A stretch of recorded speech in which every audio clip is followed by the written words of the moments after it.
에베소서 이 3장 14절부터 21절은 바울의 기도문입니다. 그런데 이 기도문은 우리에게 교훈을 줍니다. 우리가 어떻게 살아야 하는가 하는 지침을 우리에게 줍니다. 그러니까 우리가 일반적인 기도문하고 성경에 나오는 기도문은 성격이 다른 것이죠. 이 바울이 에베소서 1장 15절부터 19절에서 기도문을 한번 적은 적이 있습니다. 두 번째 이제 기도문 적은 게 3장 14절부터 21절까지입니다. 일반적인 기도는 그냥 하나님께 올려드리는 것이지만 바울의 기도는 하나님께 올려드리는 기도문인 동시에 우리가 지켜야 할 교훈이 되고 지침이 된다는 사실을 기억해야 되겠습니다. 바울 서신은 일반적으로 패턴이 있는데 서신의 절반 정도 앞부분은 교리가 나오고 뒷부분은 윤리가 나옵니다. 그래서 앞부분에 교리를 말하고 뒷부분에 윤리 말하면서 교리에 근거해가지고 윤리적 삶을 살아야 한다고 얘기하는데요. 이 에베소서 역시 마찬가지입니다. 1장부터 3장까지는 교리적인 내용으로 차 있고 4장부터 6장까지는 윤리적인 내용으로 차 있습니다. 그런데 그 가운데 14절부터 21절까지가 있습니다. 그래서 이 구절들은 이 기도문은 가교 역할을 한다고 볼 수 있겠습니다. 우리가 교리에 근거해서 이렇게 살게 해달라고 하나님께 간청하는 것이고 또 우리가 그렇게 살아야 한다는 권면을 받게 되는 것입니다. 14절부터 19절까지가 한 개의 문장으로 되어 있습니다. 헬라 원문에서.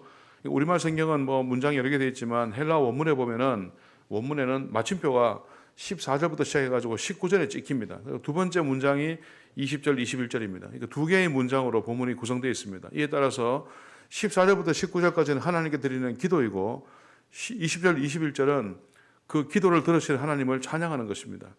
근데 이 14절부터 19절에 있는 기도에는 세 가지 기도 제목이 있는데 그것이 굉장히 중요합니다. 먼저 14, 15절을 보겠습니다. 14, 15절에 바울이 기도를 시작합니다. 이러므로 내가 하늘과 땅에 있는 각 족속에게 이름을 주신 아버지 앞에 무릎을 꿇고 비노니. 이 아버지라는 단어가 나옵니다. 아버지는 우리를 만드신 분이시고 우리를 다스리시는 분이죠. 근데 하늘과 땅에 있는 각 족속에게 이름을 주셨다. 이 말에 또 의미가 있는데 이 성경에서는 이름이 굉장히 중요하고 이름을 짓는 행동도 중요합니다. 이름의 의미도 중요하지만 이름을 짓는 행동이 중요한데 하나님께서 아담을 만드신 후에 아담에게 네가 저 모든 피조물의 이름을 지어라 해서 아담이 이름을 짓습니다. 이것은 단순하게 그냥 부르기 좋은 호칭을 만드는 것이 아니고 그 모든 것들을 다스리는 것을 의미합니다. 근데 이제 성경에도 이름이 아주 많고 그다음에 이름 짓는 행동들이 나올 때마다 다 어떤 의미가 상당히 부여되는 것을 볼 수 있습니다. 그래서 여기서 이름을 주셨다고 하는 것은 하나님께서 우리를 창조하신 분이시고 동시에 우리를 통치하시는 분이라는 사실을 보여줍니다. 그리고 또 우리의 아버지라는 말이 나옵니다. 우리의 보호자십니다. 그래서 우리는 하나님에 대해서 기도할 때 하나님이 우리의 창조자시고 통치자시고 우리를 지키시는 아버지시기 때문에 얼마든지 우리가 담대하게 또 마음을 놓고 하나님께 나아가서 자유롭게 구할 수가 있습니다. 무릎을 꿇고 비노니라는 말이 나오는데요. 보통 유대인들은 기도할 때 무릎을 꿇고 기도하지 않고 서서 하늘을 쳐다보고 기도했죠. 근데 여기서 무릎을 꿇고 비노니 이런 말이 나옵니다. 이 성경에는 종종 무릎 꿇고 기도한 내용들이 있습니다. 역대상에 보면은 솔로몬이 성전을 봉헌하고 난 후에 무릎을 꿇고 하늘을 바라보면서 기도했습니다.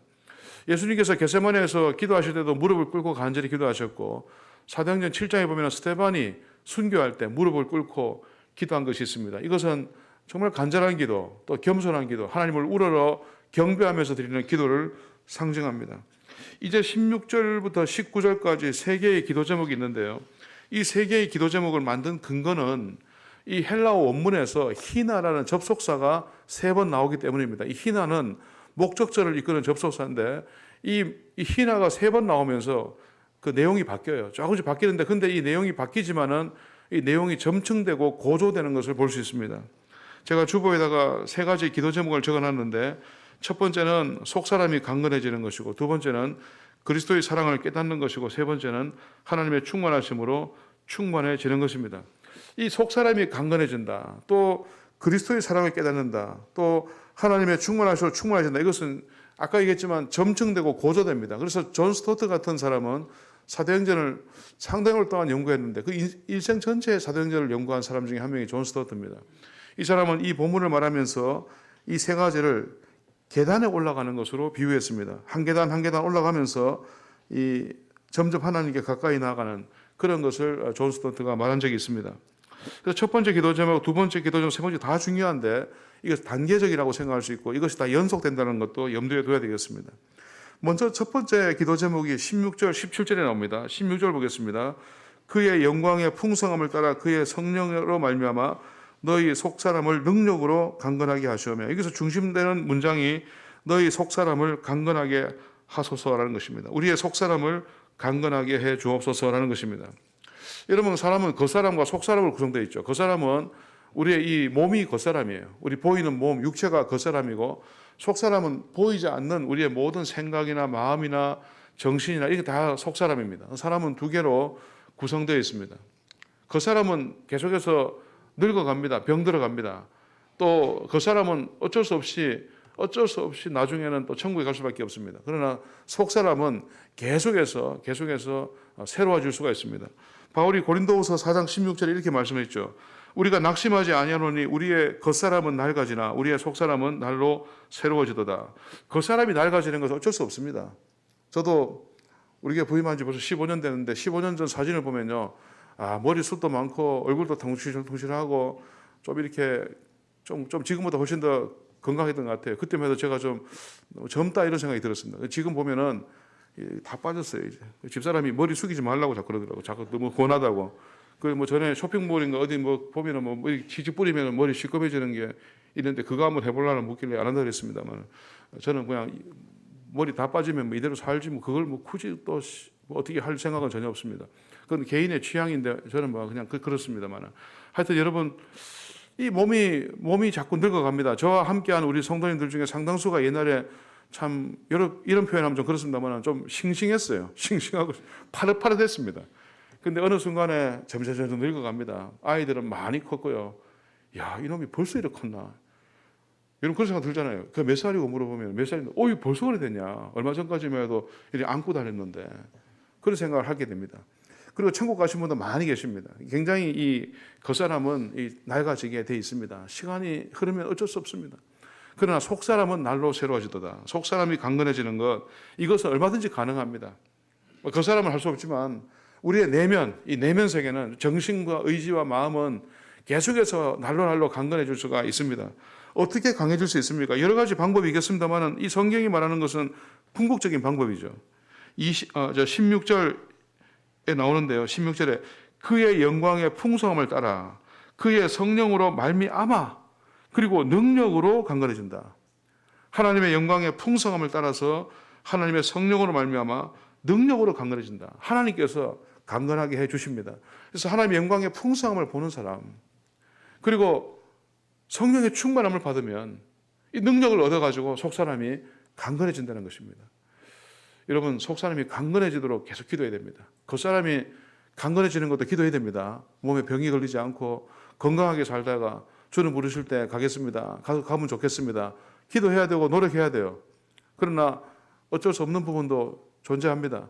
속사람은 얼마든지 강건해질 수 있어요. 나이가 들어도 강건해질 수 있습니다. 겉사람이 낡아져도 속사람은 튼튼해질 수가 있습니다. 속사람이 강건해지면 어떤 일이 벌어집니까? 17절에 나옵니다. 이 17절은 두 가지 속사람이 강건해짐으로 생기는 결과를 말해주는데, 첫 번째 결과는 믿음으로 말미암아 그리스도께서 너희 마음에 계시게 하시었고, 여기서 계신다는 말은 현재 진행한다는 뜻입니다. 계속해서 예수님께서 우리 마음에 계시는 겁니다. 그래서 이것은 예수님의 임재의식이라고 볼 수 있죠. 내 안에 그리스도께서 계시는구나. 계속해서 계십니다. 충만히 거하십니다. 이게 속사람 강건한 사람의 첫 번째 결과고요. 두 번째 결과가 그 다음에 이어집니다. 17절 하반절에 너희가 사랑 가운데서 뿌리가 박히고 터가 굳어져서, 이 사랑은 하나님의 사랑입니다.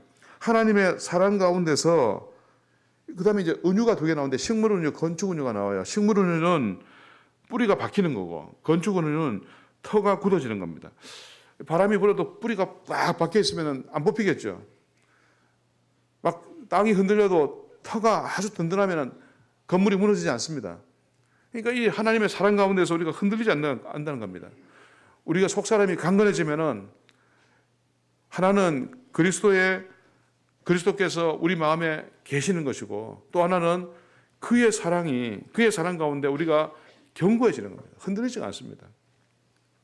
이게 첫 번째 기도 제목입니다. 두 번째 기도 제목은 18절부터 19절 상반절까지 있는데, 이것은 여기 핵심은 그리스도의 사랑을 깨닫고 알게 해달라는 것입니다. 제가 18절 읽어드리겠습니다. 능히 모든 성도와 함께 지식에 넘치는 그리스도의 사랑을 알고, 19절 상반절입니다. 그 너비와 길이와 높이와 깊이가 어떠함을 깨달아. 여기서 그리스도의 사랑에 대해서 말할 때 두 가지를 말해요. 지식에 넘치는 사랑, 그리고 그 너비와 길이와 높이와 깊이가 어떠함을 깨달아. 이 굉장히 우리의 지식을 초월하는 사랑, 그리고 이것이 너무나도 방대하다는 것을 지금 말하는데, 여기서 또 단어가 나오죠. 동사가 나오는데 알고 하고 깨달아입니다. 알고 깨달아. 두 가지 다 부정사형으로 되어 있는데, 여기서 부정사로 되어 있다는 것은 이것이 딱 이렇게 딱 잡혀 있어야 된다, 이렇게. 그래서 여러분, 우리가 하나님께 기도할 때 이 아는 거하고 깨닫는 거를 기도해야 되는데, 이 두 가지 똑같은 말입니다. 똑같은 말인데 그리스도의 사랑이 얼마나 풍성한가 하는 것을 알고 깨달아야 된다. 그렇게 기도하라는 것입니다. 앞에서 첫 번째 기도 제목하고 두 번째 기도 제목 연결되는데, 앞에 기도 제목 가운데 너희가 사랑 가운데서 뿌리가 박히고 터가 굳어졌어. 그 다음에 이제 사랑이 또 나와요. 하나님의 사랑, 이 첫 번째 기도 제목과 두 번째가 연결되는데, 우리가 두 번째 기도 제목은 이 그리스도의 사랑이 얼마나 위대하고 측량할 수 없는가 하는 것을 알아라, 알게 해달라 하는 것입니다. 여러분, 우리가 이 땅에서 선을 행할 수 있는 동력은 바로 그리스도의 사랑에 대한 분명한 암과 깨달음에 있습니다. 사람이 사랑이라고 말할 때 그 사랑은 다 종류가 다릅니다. 깊이가 다릅니다. 정도가 달라요. 대상이 다릅니다. 상대적이고 조건적입니다. 여러분들이 모든 사람을 다 사랑한다 생각하십니까? 정말 아무 조건도 없이 사랑합니까? 안 그래요. 다 대상이 있고 조건이 있고 정도가 얕습니다. 그러나 우리 그리스도의 사랑은 그런 것이 없습니다. 무조건적인 사랑이고 측량할 수가 없는 사랑입니다. 우리가 인간이 근원적으로 타락했기 때문에 깊은 사랑, 무조건적 사랑을 하지는 못합니다. 내가 누구를 사랑한다 하지만 다 조건이 달려 있는 겁니다. 대가가 달려 있습니다. 뭔가 바라는 것이 있는 사랑입니다. 그러나 우리 주님이 우리 사랑하시는 것은 무조건적 사랑이고 대가가 없는 거예요. 그래서 우리는 그런 사랑을 추구해야 되는데, 어떻게 우리가 다른 사람을 사랑할 수 있겠습니까? 어떻게 조건이 사랑할 수 있습니까? 그리스도의 그 측량할 수 없는 사랑을 깨달았을 때 다른 사람에 대한 사랑이 나올 수 있는 겁니다. 나 같은 사람도 사랑했다면 저 사람은 나보다 좀 나은 사람인데 내가 사랑하는 것이 마땅하지 아니한가. 이게 제가 요한 1서, 요한 2서, 요한 3서 금요일에 설교하면서 말씀드렸잖아요. 그래서 하나님의 사랑이 이렇게 크다는 것을 알았다면 우리가 형제를 사랑하는 것이 마땅하지 않는가.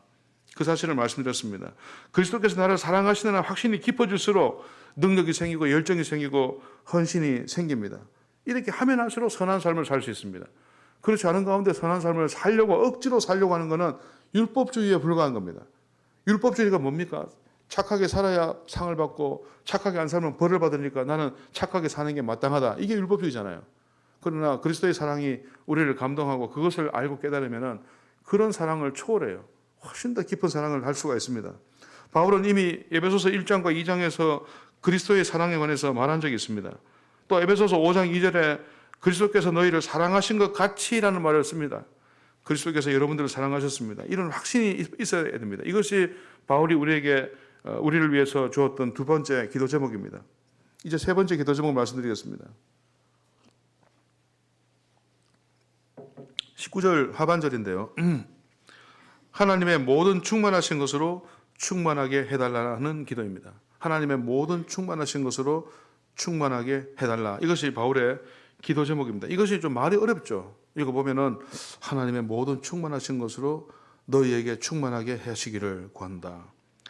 이게 좀 약간 그 원문을 조금 참고해가지고 그 전치사가 있거든요. 여기 보면은 into, 영어로는 into고 헬라어로 eis인데, 이 하나님의 충만하신 것 안으로 들어가는 거예요. 이게 그 안으로 들어가가지고 그 하나님의 충만하신 것 안으로 들어가서 우리가 하나님과 하나가 되는 건데, 이게 신인 합의는 아니고요. 기독교는 신인 합의를 말하지 않습니다. 그거는 저 이단 사이비가 말하는 겁니다. 하나님과 우리가 하나가 되는 겁니다. 연합입니다. 연합. 그리스도와 우리가 하나가 되듯이. 이건 명백하게 하나님은 하나님이시고 우리는 우리지만은, 우리가 하나님을 좀 우리가 이해할 수 있는 말로 말하자면 하나님을 엄청나게 많이 닮아가는 것이다. 하나님의 온전하신 것 같이 우리가 온전해지는 것이다. 내가 거룩하니 너희도 거룩하라. 그리스도를 본받아. 그리스도를 닮아가라. 그리스도를 닮아, 이런 것입니다. 하나님을 닮아가는 겁니다. 하나님의 성향, 성품을 많이 우리가 가지고 있는 겁니다. 그래서 하나님의 모든 충만하신 것으로 너에게 충만하게 하시기를. 하나님의 그 엄청나게 많은 그 성품적인 충만함, 또 능력의 충만함, 이런 것들이 우리의 것이 되는 겁니다. 우리가 그 안으로 침투해 들어가가지고 그 안의 것들을 우리가 공유하는 이것을 지금 바울이 말씀합니다. 그러니까 세 번째 기도 제목은 상당히 센 기도 제목이죠. 그리고 이게 점층적이죠. 고조되고 있죠. 근데 앞에 이 두 가지 기도 제목의 귀결이고 결과가 바로 또 세 번째 기도 제목을 할 수 있어요. 그래서 이 세 기도 제목이 또 순환됩니다. 속 사람이 능력으로 강건해지면 그리스도의 사랑을 더 많이 알 수가 있고요. 깨달을 수가 있고 그렇게 된 사람은 하나님을 더 많이 닮아가는 겁니다. 근데 이게 또 역으로 또 뒤로 가가지고 하나님을 점점 닮아가는 사람은 그리스도의 사랑, 하나님의 사랑을 많이 알아요. 그 다음에 속 사람이 아주 강건해져요.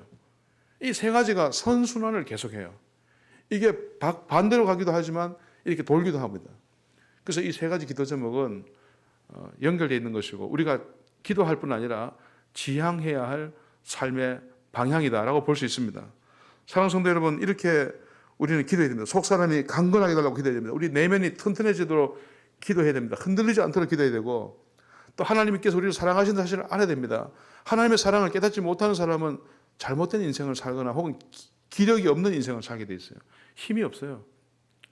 주님께서 나를 사랑하신다 그러면은 힘이 생기고 위로가 생기고 그 일을 내가 반드시 해내야 된다는 그 동력이 그 안에서 솟구치는 걸 볼 수 있습니다. 그러나 그 사랑이 없다 그러면 형식적이 되고 율법주의적이 될 수밖에 없습니다.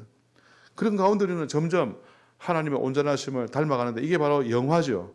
이 땅에서 영화를 다 완성할 수 없지만은 우리는 성화를 계속해서 추진하는 가운데 언젠가 주께서 다시 오시면 영화로운 몸이 될 것입니다. 이제 20절과 21절이 또 하나의 문장인데 송영이라고 합니다. 송영은 찬송입니다. 기도를 들으시는 하나님을 찬양하는 건데요. 기도를 마무리하면서 또 1장부터 3장까지 전체를 다 마무리합니다. 이 송영은 하나님의 역사에 대한 인간의 재반응입니다. 우리가 기도할 때 하나님이 역사하시면 찬양하고 감사하는 게 바로 송영입니다. 20절 봅시다. 하나님에 관한 언급이 나오는데 우리 가운데서 역사하시는 능력대로 우리가 구하거나 생각하는 모든 것에 더 넘치도록 능히 하실 이에게, 이게 능력이 나오고 능히 하실 이에게 역사 이런 말 나옵니다. 모든 것에서. 근데 우리가 구하거나 생각하는 모든 것에 더 넘치도록. 여러분 어린아이가 엄마 아빠한테 어른한테 뭐 사달랄 때 사달라는 거 보면 또 유치해요. 애가 뭐 사달라는데 뭐 그렇게 대단한 거 사달라겠습니까? 4살짜리 애가 와가지고 아버지 저 차 한 대 필요합니다. 차 한 대 뽑아주세요. 이런 말 애가 안 합니다. 그 장난감 차는 뽑아달라 할 수 있겠지만 일반적으로 애가 뭐 그런 걸 요구하지 않습니다. 아버지 저 미국 여행 좀 한번 갔다 오겠습니다. 4살짜리가 그런 말 하지 않습니다. 근데 저 나이가 들면 들수록 더 큰 걸 요구하죠. 더 거창한 걸 요구합니다. 여러분들 지금 나이가 드셨기 때문에 연세가 있기 때문에 하나님께 기도할 때 어린아이 같은 거 달라 하지 않습니다. 더 많은 걸 달라 합니다만은 여전히 하나님 보실 때는 어린아이에 불과한 거죠. 우리가 아무리 나이가 들어가지고 뭐 지혜가 있다 하고 지력이 또 높고 세상을 좀 안다 하더라도 하나님 앞에서는 우리는 여전히 어리석고 또 여전히 부족한 것이 많은 지식과 지능과 지혜가 떨어지는 사람이 될 수밖에 없죠. 그러니까 우리가 구하는 것은 굉장히 한정적이고 제한적이에요. 우리가 내일 일을 모르기 때문에 우리가 이게 단 줄 알고 이걸 막 구합니다. 그러면서 머릿속에 디자인을 막 해요. 하나님 이렇게 딱 주시면 하나님 오케이, 하나님 좋으신 분. 내가 원하는 거 딱 만들어놓고 요거 안 주시면은 안 좋으신 분으로 생각할지 모르겠지만은 그런 하나님은 더 능히 넘치도록 채워주시는 분인데 우리가 깨닫지 못해가지고 내가 원하는 대로 내가 디자인한 대로 안 받으면 안 받은 것으로 생각하고 하나님을 조금 섭섭하게 생각하는데 그렇지 않다는 것이죠. 때로는 하나님께서 안 주시는 게 더 나을 수도 있습니다. 어린아이가 굉장히 위험한 걸 달라할 때 그 애한테 안 주는 게 더 애를 위한 거 아닙니까? 혹은 더 좋은 걸 주지요. 더 좋은 거. 추울 때 막 감기 걸리는데 아이스크림 사달라 그러면은 엄마 아빠가 그걸 누가 사주겠어요? 따뜻한 거 뭐라 그러지? 애는 막 싫다 그러겠죠. 나는 아이스크림 하겠죠. 그러나 엄마 아빠 사줄 수가 없는 겁니다. 더 좋은 걸 사주려고 애를 쓰는 것이죠. 뭐 물론 이제 뭐 능력이 안 돼서 못 사주는 경우도 있지만 우리 하나님께서는 능력이 있으신 분이기 때문에 능히 더 넘치도록 채워주신다. 때로는 안 주시기도 한다. 그러나 여러분 하나님은 좋으신 분입니다. 그래서 섭섭하게 생각하지 마세요. 기도를 열심히 했는데도 뭐가 안 돼. 그 두 가지 중에 하나예요. 더 해야 되거나 방향을 바꿔야 되거나 더 해야 되거나 방향을 바꿔야 되거나. 제 생각에는 상당 기간 기도했는데도 안 되는 거는요. 좀 상담을 저한테 와서 해볼 필요가 있거나 왜냐하면 자기가 잘 모를 수도 있기 때문에 혹은 그만해야 될 수도 있습니다. 그거를 방향 바꿔서 딴 기도해야 될 수도 있어요. 이거는 뭐 쉽게 단정해서 말하기 힘들지만 어쨌든 우리는 하나님이 좋으신 분이고 선하신 분인 것을 알고 우리의 아버지신 것을 알고 우리의 이름을 지어주신 것을 알고 구하거나 생각하는 모든 것에 더 넘치도록 채워주신다. 그 사실을 기억해야 됩니다. 그리고 21절에 교회 안에서와 그리스도 예수 안에서 영광이 대대로 영원무궁하기를 원한다. 여기 교회 안에서 그리스도 예수 안에서 두 개의 동격으로 되어 있습니다. 병렬되어 있어요. 이 교회의 이 권능이라는 것이 얼마나 큰가를 여기서 강조하는 겁니다. 여기 영광이 대대로 하고 영원무궁하기를, 대대로라는 단어하고 대대로란 뭐냐면 모든 세대, all generation, 모든 세대, 영원무궁한다는 말은 forever and forever입니다. 계속해서 강조되는 거죠. 두 가지 다 똑같은 말인데 하나님의 그리스도 예수의 안에서 영광이 대대로 영원무궁하기를 원하도록 찬양하는 겁니다. 주님을 만나고 주님께 기도하고 주님과 교제한 사람은 이런 찬양을 올려드릴 수가 있습니다. 그러나 그렇지 않은 사람은 찬양 부르는 거 다 가짜예요. 가짜. 온전한 찬양이 될 수가 없어요. 자기의 온전한 반응이 될 수가 없단 말이죠. 이 찬양은 반응입니다. 반응. 그냥 하는 게 아니라 반응이다. 리스폰스입니다. 반응입니다. 그냥 의무적으로 억지로 부르는 찬송도 있습니다. 저도 어떤 때는 찬송가 안 나와도 막 억지로 막 부르는 것 같아요. 막 불러요. 그러다 보면 또 은혜가 임합니다. 그렇게 하는 거는 다른 차원이고 여기서 말하는 거는 이 성령이라는 것은 하나님의 나에게 주신 깨달음에 대한 반응이다. 본문에 저는 교훈을 말씀드립니다. 첫 번째, 속사람의 강건함을 위해서 기도합시다. 세 가지 기도해야 되는데 첫 번째가 속사람의 강건함입니다. 여러분 내면의 강건함을 위해서 기도하세요. 육신의 강건함도 기도하세요. 그것도 하지 말란 말 아닙니다. 성경 얘기할 때는 뭐 측면을 강조하는 거니까 속사람의 강건함, 내면의 강건함, 내 마음이 강해지고 생각이 더 강해지고 내 의지가 더 굳건해지도록 기도하세요. 흔들리지 않도록 나무의 뿌리가 탁 박히고 건축물의 터가 굳어지도록 그렇게 하듯이 내가 흔들리지 않도록 기도하십시오. 두 번째, 그리스도의 사랑을 깨닫도록 기도해야 됩니다. 그리스도께서 얼마나 나를 사랑하시는지를 모르기 때문에 원망도 하고 불평도 하고 섭섭함도 느끼는데 기력 없이 살기도 하는데 그 사랑을 안다 그러면 힘이 솟아요. 감사하고 감동해가지고 헌신이 막 나옵니다. 야, 이건 내가 한 것이 아니구나. 우리 주님께서 나를 이렇게 돌봐주셨구나. 헌신이 막 나와요. 마지막 세 번째로 하나님의 충만하신 것으로 충만해지도록 기도해야 됩니다. 하나님을 온전히 계속해서 닮아가도록 기도하라는 뜻입니다. 더욱더 완전한 사람이 되어가도록 기도하라는 것입니다. 이 세 가지 기도 제목은 기도해야 될 뿐 아니라 지향해야 할 삶의 지침이다. 그것도 생각해야 됩니다. 말씀을 잘 실천하시기를, 기도 열심히 하시기를 주의 이름으로 축원합니다.